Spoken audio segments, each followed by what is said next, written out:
Welcome to Buckets, brought to you by BetMGM, the king of sportsbooks. My name is Matt Moore. I'm the senior NBA writer for the Action Network. I'm joined tonight by my old friend, my good friend, my former colleague. You know him from the Ringer Gambling Show, Raheem Palmer. Raheem, what's good, my man? Life is good. I can't complain. You know, we cashed on that first half over on the Milwaukee Bucks and the San Antonio Spurs tonight, so that was pretty good. So just trying to have a good year. The whole action crew was on Spurs. I stayed away from it because I had a rough Wednesday and was just like, I need to sit out for a night. Everything I had said Spurs, and I was just like, I don't want to bet on the Spurs in any sort of spot. But that was a good hit for Joe Delera and the rest of the crew. I want to let you know that everything we talk about today can be found in the award-winning Action Network app. You can find all sorts of great ways to keep track of your bets, as well as you're going to find all sorts of information on our pro tab. I've been using that lately to track where the signals indicate the money is. And you can also tell things like, hey, where's the money? And then what money has moved the line, right? So sometimes money comes in and the line doesn't move, and that's telling. And you can use that information to make yourself a smarter better. Find that in the Action Network app. Also, make sure to check out our YouTube page, youtube.com/The Action Network. You can catch all of our live shows, all of our recorded shows, all of our podcast clips, all sorts of picks on there. Check it out. Just go to youtube.com/The Action Network. Just search The Action Network on YouTube, and you're going to find lots of stuff to check out. You can find Raheem on the Ringer Gambling Show on East Coast Bias, as well as all over that feed throughout both the NFL and NBA, as well as doing boxing coverage. Raheem's doing so much over at the Ringer. So my thanks for Raheem for coming on short notice with Sean Little is at a wedding in Mexico, because that's how Sean. So Sean's hanging out in Mexico Sunday night.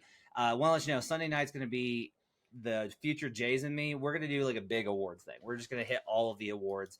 It's the 1st of January, first of the month, and we're going to hit all of the major awards. You can check that out and get some actionable plays for the future. Tonight, we're recording this on Thursday night. We're going to hit on best bets for Friday. And then I want to ask Raheem about teams that he thinks are or are not bettable for the NBA title as we sit here on January 4th, 2024. So we'll get that started. But first, we're going to do some best bets. Raheem, I know that you were telling me before the show came on that you don't have anything firmed up as far as actual bets yet. You want to dig deeper into the board because we've got so many games. 2 games on Thursday, 14 games on Friday, because that makes fucking sense.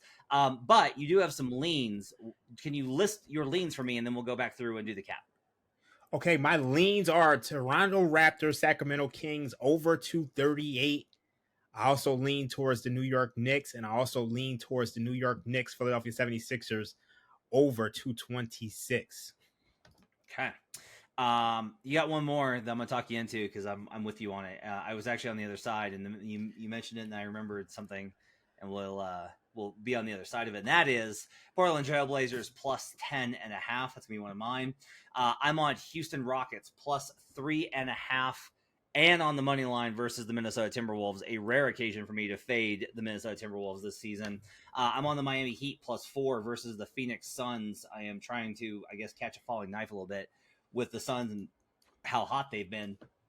I'm also taking the Los Angeles Lakers minus 4.5 versus the Memphis Grizzlies. Those are going to be my best bets for this slate. Let's go ahead and start with yours. Let's talk about Kings Toronto over 238.5. What do you have this projected at? Okay, so I have this projected at, I have this around 240, 241 or so.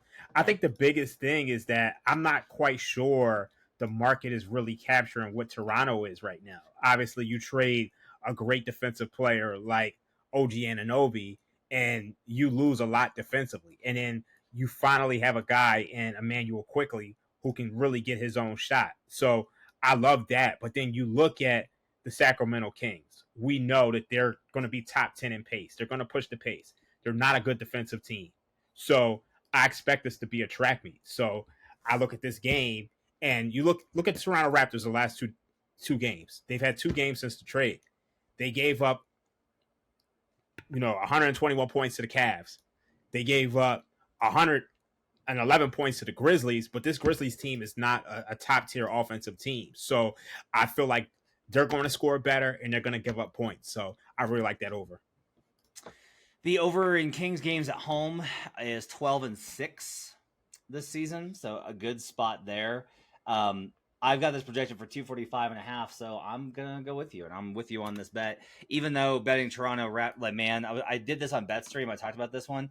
There's just been a number of games this season where I've taken overs on the Raptors, and the game just gets weird. Like it just gets weird, and sometimes it's the Raptors offense dying, like versus Miami, where when they scored 37 points in the second half. There's just been random, like they'll sometimes clamp down the opponent, but the OG factor I think is huge. I think it's a great cap of this team might just be way more of an offensive squad than they were prior to the trade. They added offensive firepower. They added another ball handler that makes their team more dynamic, and they got worse defensively. That combined with the trend, and I've got the number projected. I'm with you. Let's take the 238.5 over. Let's ride. Knicks. Like the Knicks over in that game versus the Sixers. What's the cap on that one? Well, when I look at my number for this game, it is like right on the number 226. And the Knicks supposedly have gotten better defensively. But you look at the fact that they've lost a Mitchell Robinson. Like, they're in a bad position against a Joel Embiid. And I look at this game and I see a game where you're going to probably see a lot of fouls. Like, so to me, I just think the Knicks are shooting the three well. We know the Sixers can score. The Sixers are third in offensive rating. This will probably be a close game down the stretch. So I just think 226 is low. It's too low in today's NBA between these two teams. Okay. All right, let's get some mind. Let's start with that Mavericks and Portland game. So you kind of brought this one up as a lean, and I will say also before we go. Before we move on, I kind of lean towards the Knicks too. Really? So that was one of my leans. I think I had this at around 5, and I do think the Knicks have improved. So I'm seeing a team to me that is probably being a little bit undervalued. So I would lean towards the Knicks. I would probably bet that this closes Sixers -5 as opposed to where I think you're seeing 6.5 now. Yeah, I've got it 8.7 based off of how good the Sixers have been at home. I don't want to try and get in front of the Sixers at home right now. Like I think they're a road team that you can look for certain spots based off of the power rating, but they're so good at home. I want to kind of stay away from that one so far, but I understand why you're kind of there. It'll be interesting to see how they look with the OG Anunoby as we get more games under the belt. Also, just as a heads up, I did write today on the Knicks and their continued interest in Karl Anthony Towns. Make sure to check that out on the Action Network and in the app. So the Mavericks are 10.5 point favorites versus the Trailblazers. And there's full strength. I think that this is absolutely a play on the Mavericks. But this number is a little bit ridiculous based off of the fact that Derek Lively is out. Lively is not a player that's going to move the needle, Raheem, in terms of the spread, but he should. He's the second most important player on the Mavericks. And the numbers have been pretty stark with him on and off court and with him available and not. This number does not reflect that. And once I realized that Lively was out, I flipped from I'm going to bet Mavericks to, I've got to bet Portland at double digits without Lively. Yeah, that immediately stood out. Lively being out, Grant Williams being out. It's a small team. And the fact that these teams just played the other day and this line was 11, and then you come back and it's pretty much the same line and you're missing your key big. I just think that says a lot. And I just think the Blazers are being undervalued here. As long as they have Simons, as long as they have Sharp, I just think they're a formidable team against pretty much anybody on any given night. And I just don't think they're the team that we saw earlier in the year that it's just going to get beat down. So I like them to kind of keep this one closer.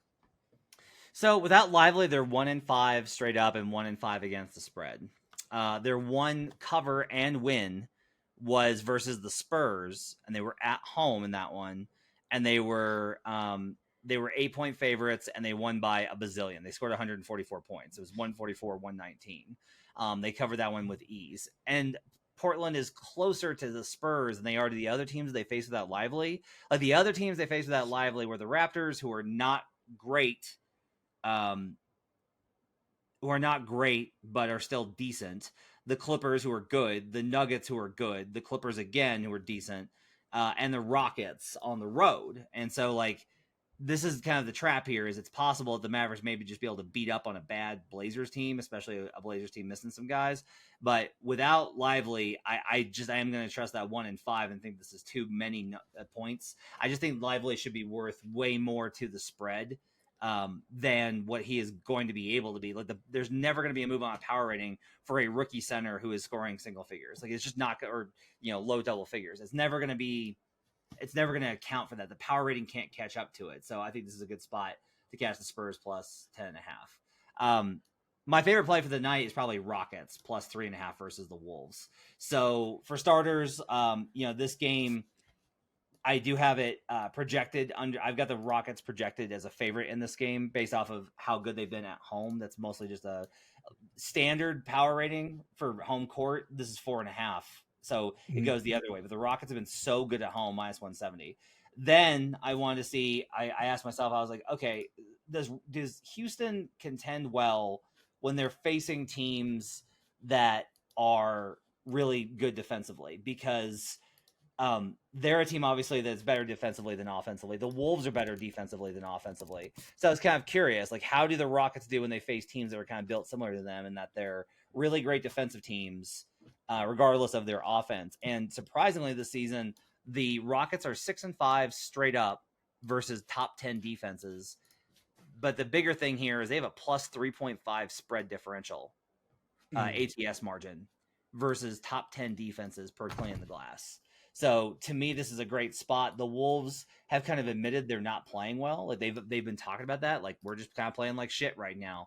This is not a good spot for them to get even in that kind of scenario. So you look at that combined with the fact that there are some trends that go heavily towards the Rockets here. I want to be on the under, but the number is too low for me to be able to get into this one. So I am going to go ahead and grab this one. A couple of advantages here for the Rockets as well. The Rockets have an offensive rebound advantage. And in those kind of situations, those teams this season are 43-33 against the spread. And the Rockets take more threes than the Wolves attempt. They attempt more threes than their opponent. Those teams this season, 39-27 against the spread. So they're among the teams. There's some trends here that lean in their favor as well. So I'm going to take the Rockets and grab them plus 3.5, and I'm going to take them on the money line versus the Minnesota Timberwolves. I'm not mad at it. I think I'm still struggling with this Rockets team at times. Yeah, just because they just feel like a team that I want to back against a bad team, but against teams above 500, I'm a little scared of them. But the fact that this number is 3, it says a lot. My model actually kind of makes this a pick 'em, but I mean, I have different models. So I have one model that just has it a pick 'em. I have one that has it minus 3.5. So it's just like it's kind of a stay away from me. Okay, I've got Heat plus 4 in this one. The Heat are going to be without Jimmy Butler, and that's obviously like a big loss for them. But they've gone 6-4 straight up, 6-4 against the spread this season without Butler in the lineup. So they've managed to be okay without him. Even with how the Suns are red hot. I'm trying to get in front of a very good Suns team as of late, and they're at home. I totally get that, but I do have this projected with the Heat should be favored. The Heat have been better overall for the course of the season. Kevin Durant's still questionable for this one, and that's enough for me to go ahead and get on board with taking the Miami Heat in this spot. I think this one I'm going to probably play a half unit on because I don't want to commit a full with the Suns where it might just be like you're going to get rolled by a very, very good suddenly Suns team. However, I will also say this. The Heat average fewer turnovers than the Suns. And when the Suns face teams like that, when teams face these opponents that are less, it's 37-23 for the bottom 5 teams in turnover margin. So that's 62% against the spread this season.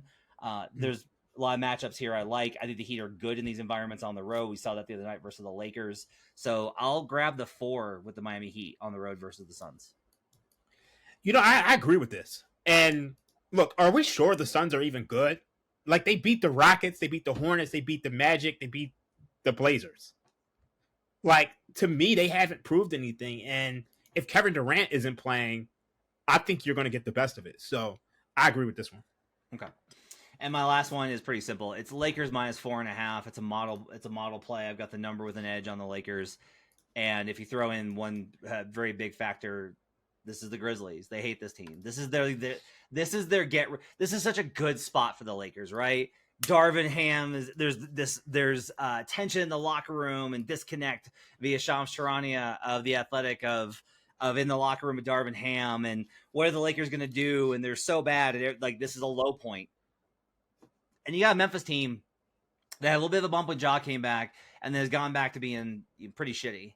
And they're just not very good. And you're telling me it's 4.5? Like, that number doesn't make any sense to me. Like, you still cannot power rate this team in Memphis as anything close to a 0. So I don't know what number you're giving the Lakers for home court here, but I've got them as significant favorites in this spot with how good the Lakers have been at home. And they have been. They've been really good, especially versus bad teams. And guess what? The Grizzlies are a bad team on a 3rd and 4 nights. I'll take the Los Angeles Lakers minus 4.5 here. Yeah, I have this one rated pretty highly as well. And I thought about this one, but for some reason, I just kind of wanted to pull back on it just because a lot of times when things look too easy for me, I get a little skeptical, but this does feel like the buy low spot for the Lakers, especially when you consider, like, what did the Memphis Grizzlies do? They lost 4 out of the last 5 games, and the Lakers, they have the Clippers coming up next, and we know the Clippers pretty much own this Lakers team. So I think if there's a get right spot, it's now on a Friday night. I actually thought about the under for this game because, like, you look at the fact that the Grizzlies, they can't score efficiently, and I think that's the biggest thing. Like, even over the last 2 weeks, they're scoring 110 points per 100 possessions. So this could be like a real defensive-minded game where it's like really a rock fight. Yeah, I could see that happening for sure. It'll be interesting to kind of see like how this team reacts to it. It's funny you mentioned like those 2 easy spots. That was the OKC being a 1-point dog to the Hawks the other night, where I was like, "What is this number? Like, this is such a dumb number." I don't. And it was right. It was right after the like. I actually had OKC against the Celtics. Yeah. So to me, it was just like, all right, if I'm betting them in that spot, I am not betting them the following night, knowing that they're taking on a bad Atlanta Hawks team. So it's either, just sell or just stay away. It's so tough because I think if you have a projection and it's just telling you that there's this huge edge on a game, like, you should trust it. Like, over the long run, if you trust your model and it's performed well enough for you to use it, that you should trust that you've got an edge, even if the number is way off. But this was such a situational, like, scream, because there was just no reason for the Hawks to be a 1-point favorite. Like, there was no scenario, and yet they win that game. Like, it's just, but it's wild. You know what the problem is? Yeah. I think there's a balance between trusting your projection and trusting the bookmaker. So you look at this game tonight, and it's on right now. So the Nuggets were laying 2.5. I spoke to a number of people. They're laying 2.5 to the Warriors. And right now, as we record this podcast, the Warriors are up 114-103 with 8 minutes to go in the 4th quarter. Most people I spoke to, they had the Nuggets modeled at around -4. Yeah. So, like, the sharps are going to jump on it. The public is going to jump on it. Meanwhile, the bookmaker, they put up an opening line of Nuggets -2.5. And I don't like to say trap, but they're kind of letting you know that the disparity is not as wide as people think it is in a regular season game. Yeah. All right. So those are our best bets, just to run those down real quickly. Raheem's got a lean on Kings Toronto over 238.5. He likes the Knicks on the spread versus the Sixers, as well as the over in Knicks Sixers 228, I think is the number on that one. Yeah. It actually went up in the time that we started this podcast. It went up. Listening in on us, as always. I like Blazers plus 10.5, Heat plus 4, Lakers minus 4.5, and the Houston Rockets plus 3.5, and on the money line versus the Minnesota Timberwolves. It's the start of the year, and we're coming up on the halfway point of the season. People don't realize that the halfway point comes in January, not All-Star. So I think it's a good time to just kind of take a look at the futures market, the title market, and kind of get a sense of who are we trusting and who are we not. You're not a big futures better especially for the title. You pick your spots a lot more evenly, but I do kind of want to think about, like, if we're looking at the market over at BetMGM, the king of sportsbooks, and we're looking at opportunities. Celtics are the favorite to win the NBA championship at plus 325. No shock there. Nuggets are second at plus 425. No shock there. Bucks are plus 450. The Suns are 11 to 1. The Clippers are 12 to 1. The Sixers are 12 to 1. The Wolves are 18 to 1. The Lakers are 20 to 1. The Oklahoma City Thunder, second best in the Western Conference, no respect for the young pups, at 22 to 1. They have worse odds than the Lakers to win the NBA title. Dallas Mavericks are 30 to 1. Golden State Warriors 35 to 1. Miami Heat 35 to 1. Kings 40 to 1. Cavaliers 50 to 1. Knicks 50 to 1, which I think is still very interesting. Let's start here. Okay. Mm. I have made the argument, and I think I will continue to, which is that I don't know if I want Celtics title futures, even though it presents an opportunity to hedge against them. I don't think the number gets longer between here and the playoffs. Like, I think they're a team that we are going to see like maybe plus 200, plus 250 by the time that we get to the start of the playoffs. You can usually get still a pretty good number even on the favorites. They've shown a lot, and I like that how they look when Porzingis is with them, that they have this different dynamic. I still have so many questions from their coaching perspective about how their offense falls apart late in games, Porzingis' health and availability. I think for me, I am willing to lose the value on the 325 and just bet them series by series and roll it over, because I do like this team. I think Brandon and I talked about it. We thought they were going to win. We thought we loved their over 55.5, and they're going to probably, looks like they're going to cruise over that. I like this team. I think they're a better team than they've been in years past. I think Porzingis and Drew Holiday give them a new dynamic, but I haven't seen, there's nothing really that they can do in the regular season to make them a bet for me to win the NBA title. Even, it's not even really about the number. It's not even like, well, they're the favorite, so it's low. It's like, well, 325 is still pretty good for the best team in the NBA. But I want to bet them series by series because I want to limit my exposure to them specifically. I think that's a fair case. I mean, for me, it's the number is not juicy enough. Yeah, I think you'll do better. But I agree with the entire case that you made. It's Porzingis' health.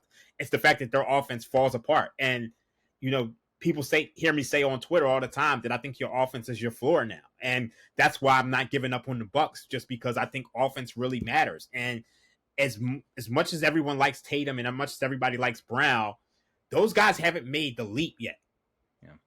Like, to me, Tatum is right below that top tier, and I need him to be top tier because you see at the end of games, it's always a struggle. So I agree with your assessment 100%.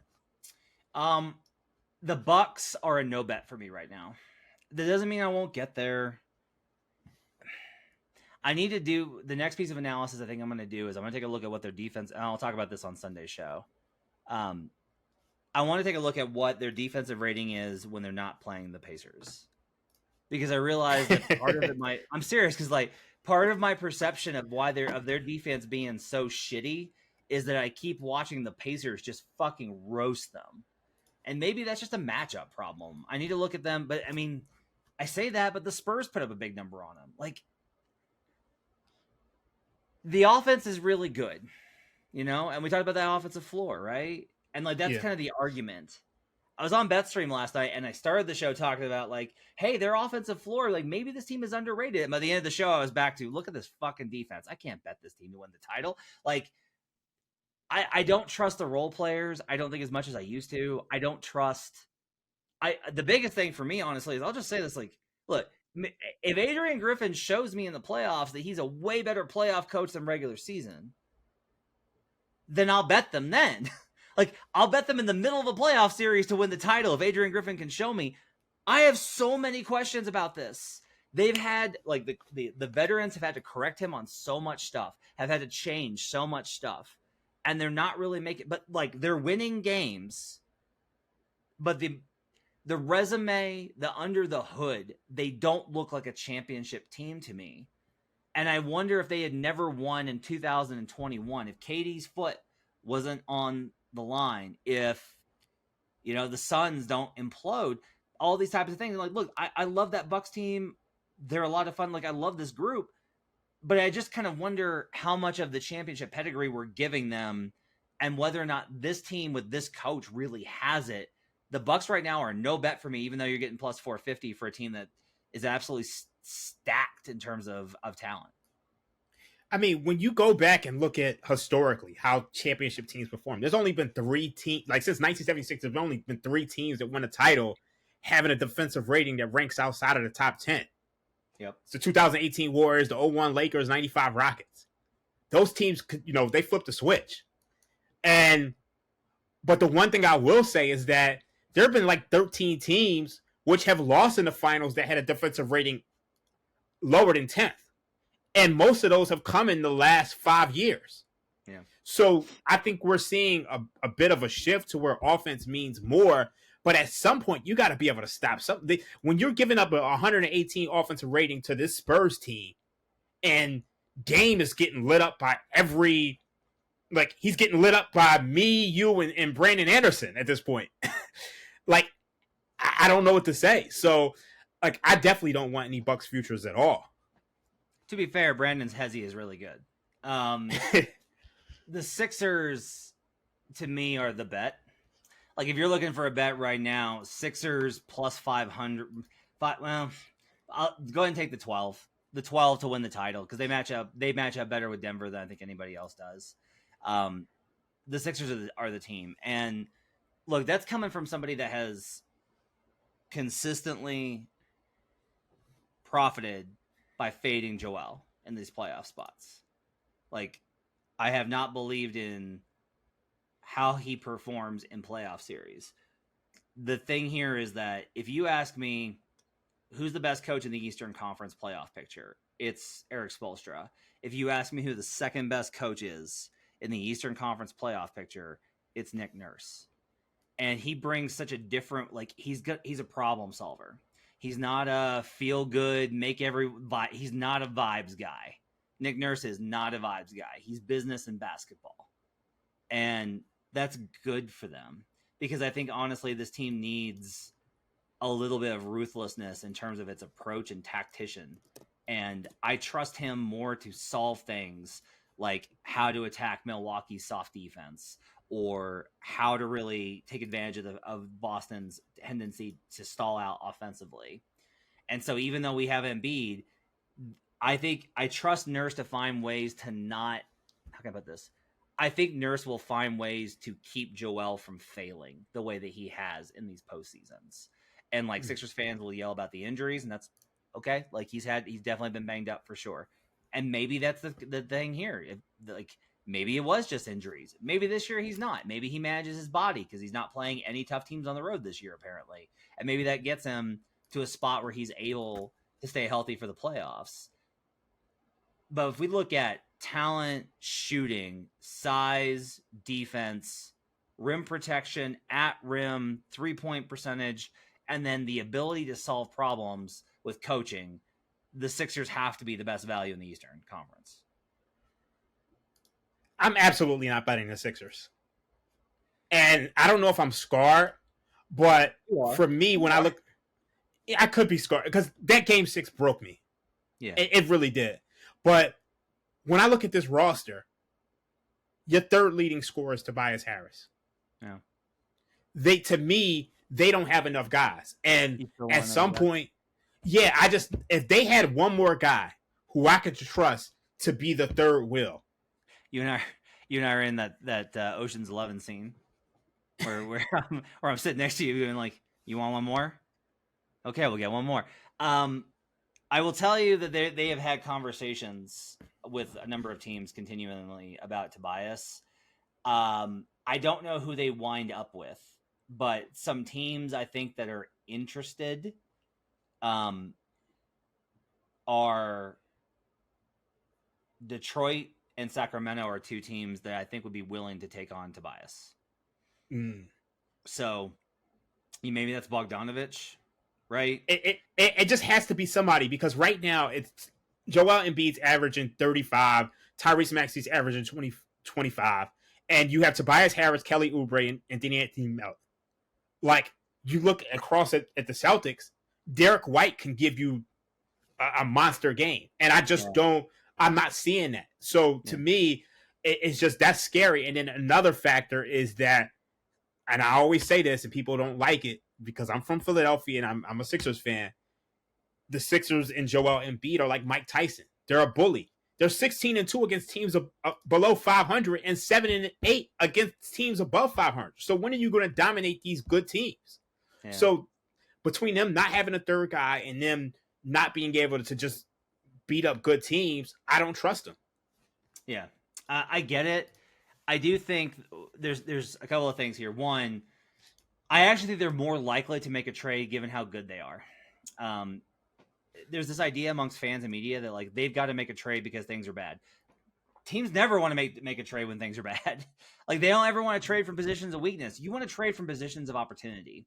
I think the Sixers know that they've got an opportunity to be able to put together a serious championship run. So I still think there's probably pretty good value. I'm probably going to bet this actually at Sixers 12-1 to win the title. I guess the only other team, I've already got another position on them. I will just say like, look, I don't think the Heat are dead till you beat them 4 times. I just don't. The Knicks are an interesting one. I think OG is the perfect kind of addition for them. Like a wing defender who can shoot and give them another dynamic. Like I think this team's gonna, especially when they get Mitchell Robinson back. If they get Mitchell Robinson back, that's a sketchy situation. But if they get Mitch back, like they could be really awesome. If they add Donovan Mitchell, if they add Karl Anthony Towns, if they add, I heard that they made a call for a certain Western Conference All-Star who plays in Phoenix, and we're swiftly rebuffed on those offers. Oh my god! But like they're trying to add those guys, right? And so like the Knicks are an interesting, they could be way better by the end of the season. I just still don't know. They're kind of the opposite of the Celtics in that I want to bet them series by series because I think I'll still get very good prices on them as a dog. Like I want to bet them as like a dog in these series. I think they'll upset them, and I'll be looking for opportunities to kind of get there. I think there's a chance for them to do that, but I want to wait and kind of bet them, I think, series by series instead of a long series play. The Heat are the opposite of that, where it's like I want to bet. I already bet them preseason. I may bet them again at 35-1 and just set it, forget it, and know that I bet the Miami Heat and I've given them the adequate respect with my bankroll. Yeah, I to me, as far as the Eastern Conference, is definitely the Heat, and that guy from UCLA, Jamie Jacquez, is Jaime's. I love that. Jaime Jaquez is unfreaking believable. He's so good at so many things. He fills in the gap in so many areas. And it's just like, at this point, like night to night, if Jimmy Butler is out, I'm not worried about the Heat anymore. Yeah. And I just think if Butler is healthy for the postseason, you just need him healthy for that stretch, and they're good. Yeah. In the West, the only team I trust is the Denver Nuggets. I still think you'll get a better price on them at some point. Like if the Wolves secure the 1 seed, this number is essentially projecting the Nuggets will overtake, and the division is still tilted that way, right? Like the Wolves aren't favorites to win the division. So this is projecting the Nuggets to finish with the 1 seed. If they don't get the 1 seed, you'll get a better price than the Nuggets on this at plus 425. So you can wait. I will probably bet them at some point to be able to get there. Suns are a no bet. The defense is too bad. The chemistry is too bad. I can't trust Beal. They can put together a really good run, and KD is awesome, and Booker is awesome. I don't love the team composition. For me, the team in the West is the Clippers. I'm willing to get hurt again. I bet them for the division. I am back in. I am ready to get hurt again. I really do think this team has something. They're a more complete team. They have figured out who they need to be. They're plus 1,200. I actually like them a little bit more to win the West at plus 650. I think Nuggets fans are extremely confident versus the Clippers because they've owned them for years. And I keep trying to be like, guys, this is a little bit of a different team. Like you were down 3-1 to Kawhi and PG, and this is a much different and better team. I actually kind of like the Clippers at plus 650. Yeah, I love the Clippers, and I can't quit James Harden at all. And the fact that you have like the antithesis of him in Kawhi Leonard, in that James Harden, he can handle all the regular season stuff. He can get Kawhi to the finish line, and then Kawhi just has to take the baton and finish it in the postseason. And now I just think their offense is not going to bog down because you have a legitimate playmaker now. Yeah. And we know we know from last postseason, James Harden can fill in those gaps. He won 2 games against the Boston Celtics by himself, 2 40-point game winners. So he just has to fill in the gap with Kawhi. So I just think the 14-1 on the Clippers is tremendous value. Now, if there's another team that I think still has value, I actually gave this out at 100-1, Oklahoma City Thunder.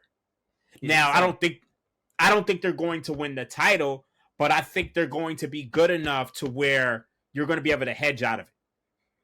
Or you're going to, I mean, some of these books have cash outs. That's not going to be 23-1 by the time the postseason starts. And if they ended up in the Western Conference Finals, it wouldn't shock me. Yeah. I think it's interesting to kind of like look at, because you are kind of, if you're like, if you're building a position and betting throughout the year like we do, you want to have teams that you feel like that you're like, they can definitely make a conference finals. And I think I'm still one series short with OKC. Yeah. Where, at 22-1, you could start hedging and still put yourself in a pretty good position. But like, if it's Clippers Thunder 2-3, I think the Clippers are going to be favored in that series. So you're not going to get a really good price on it. If it's Thunder Nuggets, the Nuggets are going to be favored considerably in that series. Thunder Suns, I like the Thunder if it's a second round series, and that's a 2-3. The thing with OKC is it does feel like we just have zero knowledge of who they are. Like, yeah, we haven't seen this version of Shea in the playoffs. We saw him when he was just like a kiddo at the Clippers as like a role player. We haven't seen this version of Shea Gilgeous-Alexander and this version of the team. We haven't seen Chet, haven't seen J-Dub. We don't know what it's going to look like when it's playoff intensity. And if you really are just like, no, I think they're made for it, then yeah, you should bet it. This is a great number. I totally agree. Like, I think they're legit. I just don't know if they're legit 3 rounds. That's my thing. Is like, you gotta be at least 2 rounds versus quality opponents. Win 4 of 7. Haven't seen Mark Daigneault in a playoff series. I think Mark's going to win Coach of the Year. I think he's phenomenal. I think he's terrific. I think he's one of the smartest guys out there. I also don't know if that's like, he absolutely can, because sometimes these things surprise us.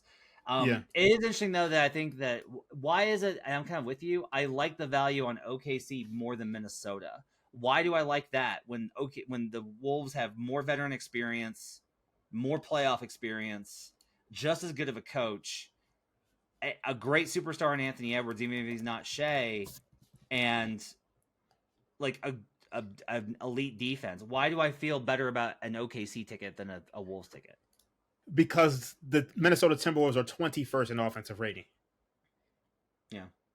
And it's just, at the end of the day, it's like you really got to be able to score. And we know about Rudy Gobert when it comes to the postseason.